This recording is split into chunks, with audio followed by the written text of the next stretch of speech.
Good evening and welcome back, Delmarva. We're now getting more details following a fire that broke out Thursday night at Hooper's Crab House in Ocean City. 47 ABC's Jack Fitchner has the details.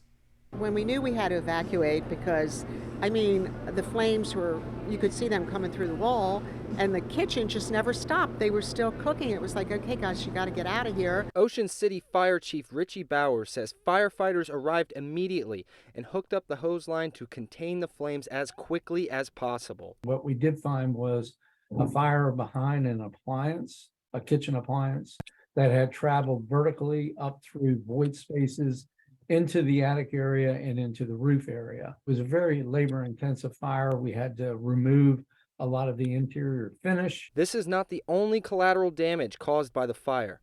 Chief Bauer says they had to remove power from the entire restaurant and cut off the natural gas line. We actually had to cut a hole in the roof to make sure that we could look from the bottom all the way to the top and from the top all the way to the bottom to make sure the fire had not traveled and continued to burn in the roof area, the attic area, or the walls. Owner of Hooper's Crab House, Royette Shepard, says it took a while for the staff to even realize that a fire had started in the restaurant. By the time we realized, we're in trouble, we evacuated. The customers were phenomenal. The staff was outrageous. They were so professional and so good, and I'm so blessed to have the staff that we have. Shepard says the evacuation commenced when the restaurant was in its peak dinner rush with over a 45-minute wait. So you can imagine if we had to evacuate and everybody had to get up and leave and everything was left on all the tables. All in all, yeah, it happened. It's a mountain to climb,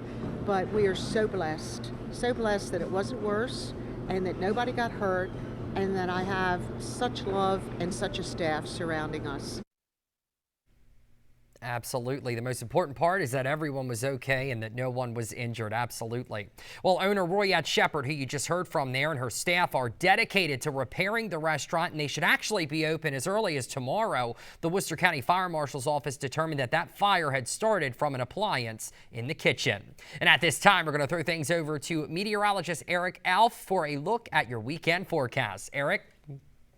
Thank you, Rob. Well, yeah, it was definitely a very dreary day today. A lot of clouds, very unseasonably cool. Only got to 75 degrees in Salisbury, but the showers have since moved out. We're looking at a dry night right now in Rehoboth Beach on our Morse Roofing and Siding Sky Cam.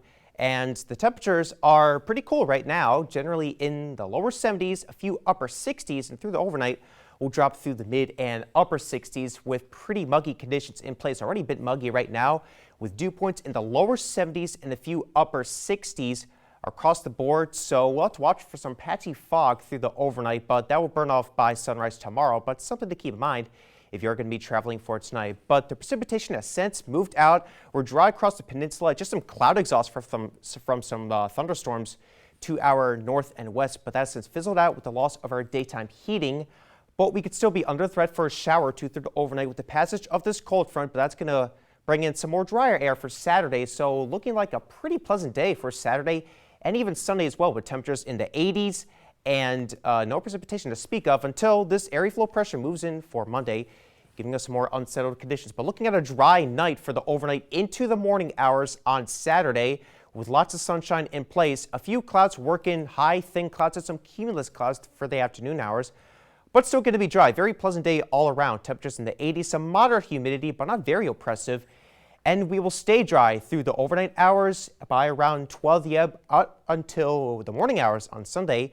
Looking at quite a good amount of sunshine waking up on Sunday. Dry conditions as well, but I think we'll have a bit more cumulus cloud development for the afternoon hours on Sunday into Monday as we get a surge of more moisture through the overnight hours on Sunday into Monday. This is the precipitable water graphic, basically the amount of moisture that can be squeezed out at a given moment. That moisture content increases through the overnight hours on Sunday into Monday. So Monday is definitely a much more humid day with warm front lifting to our north and shower and thunderstorm chances increasing later in the evening hours on Monday into the Monday overnight hours.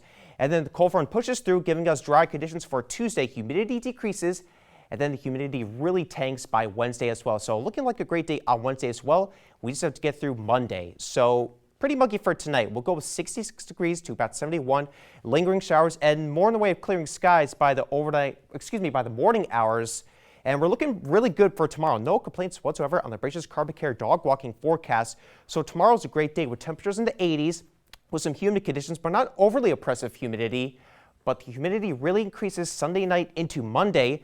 We're looking at temperatures close to 90 degrees with showers and storms towards the evening hours on Monday through the overnight, and looking better for Tuesday and Wednesday. Well, more Delmarva Sports Insider coming up after the break.